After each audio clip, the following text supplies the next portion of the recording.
RRI Pro 1 ND, kanal informasi dan inspirasi. Baik pendengar Pro 1 dimanapun Anda berada, ya kami hadirkan wawancara berikutnya terkait dengan jelang ya atau sambut Hardiknas Hari Pendidikan Nasional 2025. PGRI Flores Timur gali kreativitas ya guru lewat lomba. Nah untuk mengetahui hal ini pendengar Pro 1 di ujung telepon sudah bersama kita Ketua PGRI Kabupaten Flores Timur Bapak Maximus Masankian.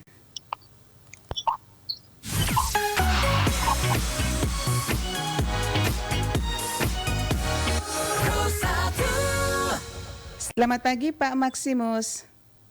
Selamat pagi Bu, salam ke Kota Pancasila dan Surakarta. Wow, luar biasa. Apa kabar pagi hari ini di Surakarta? Di Surakarta mendung, namun tentu memberikan energi yang positif untuk aktivitas hari ini. Oke, luar biasa informasi untuk kita semua pagi hari ini teristimewa guru-guru ya terkait dengan sambut ya Hardiknas 2025 ini. PGRI Flotim ya gelar lomba begitu ya Pak Maximus ya. Iya. Oke. Ya, Kira-kira nih Pak Maximus, apa yang menjadi tujuan utama PGRI Flores Timur menggelar lomba inovasi pendidikan karakter dalam rangka Hardiknas 2025? Baik, yang pertama apresiasi untuk RRI ND yang selalu menghadirkan informasi aktual termasuk tema yang kita bisa diskusikan pada pagi hari ini. Jadi PGRI punya rekam jejak yang cukup jelas dan dapat terpantau di rekam digital bahwa organisasi ini mengambil peran yang cukup signifikan ya dalam memberikan ruang-ruang kreativitas inovasi bagi guru dan juga dunia pendidikan di Kabupaten Flores Timur. Nah, di tahun 2025 ini jelang Hari Pendidikan Nasional dan juga sebenarnya menyambut apa yang diimajinasikan dan dimimpikan oleh Bupati dan Wakil Bupati terpilih Kabupaten Flores Timur, Pak Bupati, Pak Insinyur Antonius Doni Dihen dan juga Pak Wakil, Pak Ignatius Pura, di mana dalam pidato perdananya di hadapan sidang DPRD Kabupaten Flores Timur, di situ ada program 100 hari di pendidikan itu adalah tentang bagaimana adanya pembentukan karakter secara tematik bulanan seperti itu untuk peserta didik, untuk sekolah, untuk dunia pendidikan di Flores Timur. Nah, dan berangkat dari itu, kami kemudian menyambutnya dan sedang menyiapkan secara teknis untuk pelaksanaan lomba itu. Jadi nanti akan ada lomba yang melibatkan sekolah dan juga desa, Bu. Kami juga melibatkan desa untuk mendorong bagaimana adanya penerapan secara kreatif ya tema-tema karakter bulanan yang pada akhirnya kita bisa mendorong adanya budaya di sekolah dalam hubungan dengan pembentukan karakter anak ini. Gambaran umum kurang lebih seperti itu. Iya, ini Pak Maximus kira-kira bagaimana bentuk dan mekanisme ya lomba yang diselenggarakan oleh PGRI Flores Timur? Mekanismenya seperti apa?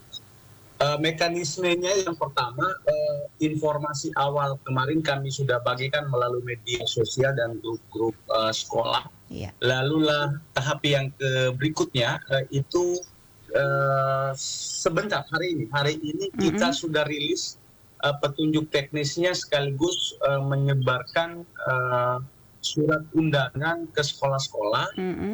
Lalu 3 hari setelah itu kita akan lakukan sosialisasinya. Setelah kita lakukan sosialisasi di situ kita sudah buka link untuk pendaftaran melalui Google formulirnya.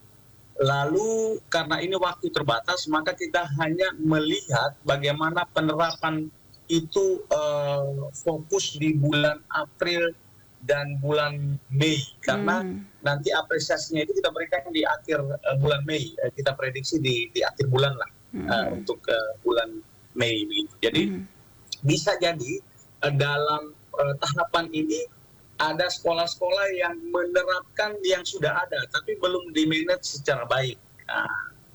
Ada yang mungkin menerapkan hal yang baru dari informasi yang kami sampaikan berdasarkan petunjuk itu. Untuk penyerahan apresiasinya itu akan kita undang. Namun sebelum untuk saya sampaikan tambahan, untuk penilaian itu nanti selain mereka mengirimkan karya dalam bentuk dokumentasi video YouTube, penilaian faktual juga tim penilai nanti akan turun ke sekolah untuk melihat dan juga mewawancarai siswa, mewawancarai guru dan juga masyarakat setempat. Untuk proses observasi di lapangan itu tanpa pemberitahuan kepada mereka.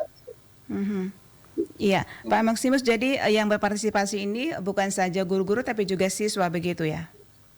Iya, jadi komunitas sekolah seperti bagaimana informasi ini diterima sekolah, lalu kepala sekolah menggagas secara bersama guru-guru siapa saja yang dilibatkan pada pengkonsepan program tematik karakter yang ada di sekolah mereka, lalu digerakkan secara bersama karena targetnya adalah bisa membudaya. Contoh, penerapan karakter yang berhubungan dengan kemudian anak-anak bisa dilatih mencintai lingkungan.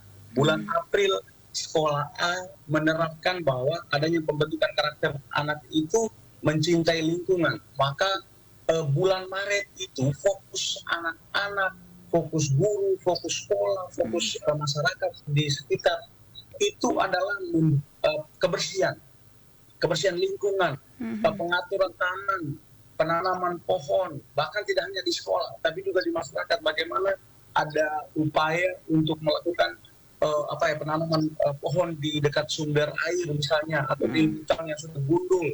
Jadi bulan April itu menjadi fokus untuk bagaimana mencintai lingkungan.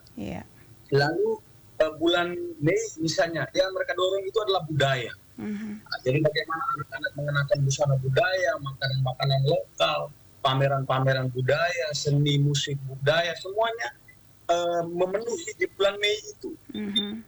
Nah, seperti itu gambarannya. Oke, nah ini kira-kira dampak yang diharapkan dari lomba ini terhadap peningkatan kualitas pendidikan Flores Timur seperti apa, Pak Maximus? Yang kita targetkan dan imajinasikan saat ini adalah begini, Bu. Sadar atau tidak sadar, kita orang Indonesia ini itu senang menguasai banyak hal.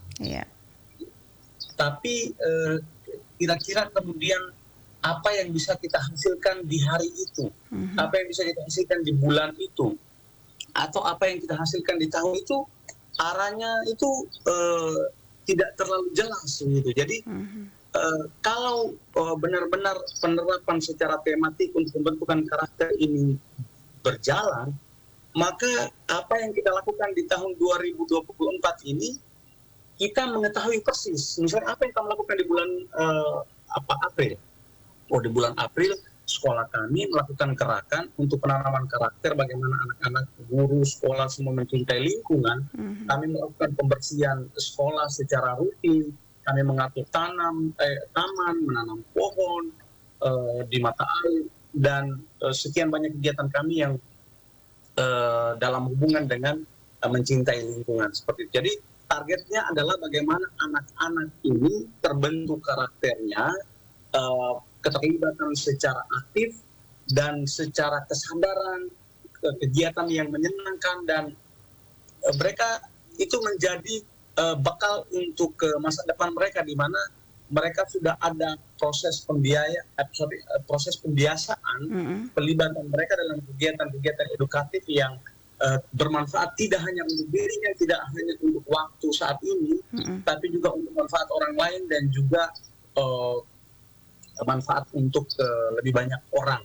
Dan yang pasti bahwa kita tidak bisa menutup-nutupi juga bahwa kalau kita tidak membuka kegiatan yang melibatkan peserta didik, maka jangan kita salahkan bagaimana anak-anak begitu doyan hanya untuk memanfaatkan gadgetnya saja, entah arahnya kemana kita juga tidak tahu, seperti begitu. Iya, Pak Maximus, kira-kira proses penilaiannya, kreativitas inovasi yang ditampilkan nanti oleh peserta lomba ini seperti apa? Jadi yang mau dinilai ini kan secara dokumentasi video yang mereka kirimkan, dan juga penilaian faktual tim yang akan turun ke lapangan. Yang kita lihat ini adalah beberapa. Yang pertama bahwa ada kreativitas atau inovasi di situ. Jadi misalnya saya bilang soal pengaturan taman tadi itu, nah apakah ada hal baru di situ? Lalu misalnya bulan bagaimana penerapan mengangkat budaya. Kira-kira kreativitasnya seperti apa di situ. Lalu yang berikut pelibatan.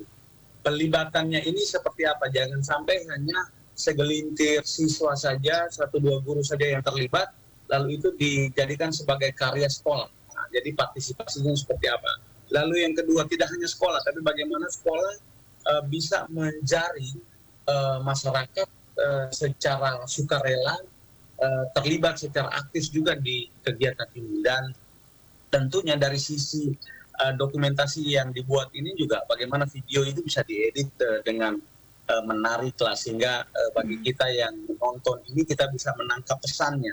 Nah, seperti itu. Untuk penilaian faktual itu kita tanpa memberitahu kepada sekolah yang saat kita kunjungi. Setelah kita lakukan perampungan, kita ambil 10 besar. Jadi kita wawancarai secara acak baik siswa, guru maupun masyarakat yang mereka alami dan mungkin dampak yang mereka sudah terima dari penerapan program-program bulanan itu. Begitu, Bu. Baik, apa yang menjadi harapan dari kegiatan lomba ini yang digelar oleh PGRI Flores Timur, Pak Maximus? Yang menjadi harapan bahwa memang topik ini kita sudah pikirkan dan kita sudah diskusikan. Menyambut kepemimpinan baru Pak Bupati dan Wakil Bupati Kabupaten Flores Timur yang baru ini, mari kita mengambil tanpa harus menunggu program dengan anggaran berapa dulu, lalu kita harus dikumpulkan rapat sana sini dulu dan sebagainya. Tapi bagaimana kita menangkap imajinasi gagasan dari pemimpin kita ini, lalu komunitas, organisasi, kelompok-kelompok yang bergerak di dunia pendidikan terkait dengan pesan yang disampaikan oleh Pak Bupati ini, kita mengambil peran, sehingga pada akhirnya harapan besarnya adalah di kepemimpinan ini dalam dunia pendidikan minimal kita sudah punya satu ikon yang dikenal di Kabupaten Flores Timur, yakni kita mampu menerapkan bagaimana pendidikan karakter secara tematik bulanan dari waktu ke waktu, dan itu akan memberikan dampak positif bagaimana anak-anak terbentuk pemahaman, pengalaman edukatif yang bermanfaat untuk dirinya dan untuk banyak orang untuk masa depannya, seperti itu. Baik, terima kasih Pak Maximus atas waktunya pagi hari ini bersama Pro 1 RRIND ya. Salam sukses. Terima kasih, salam ke Kota Pancasila. Baik, pendengar Pro 1 dimanapun Anda berada, demikian wawancara kami bersama Maximus Masankian, Ketua PGRI Kabupaten Flores Timur terkait dengan sambut Hardiknas 2025. PGRI Flores Timur gali kreativitas guru lewat lomba.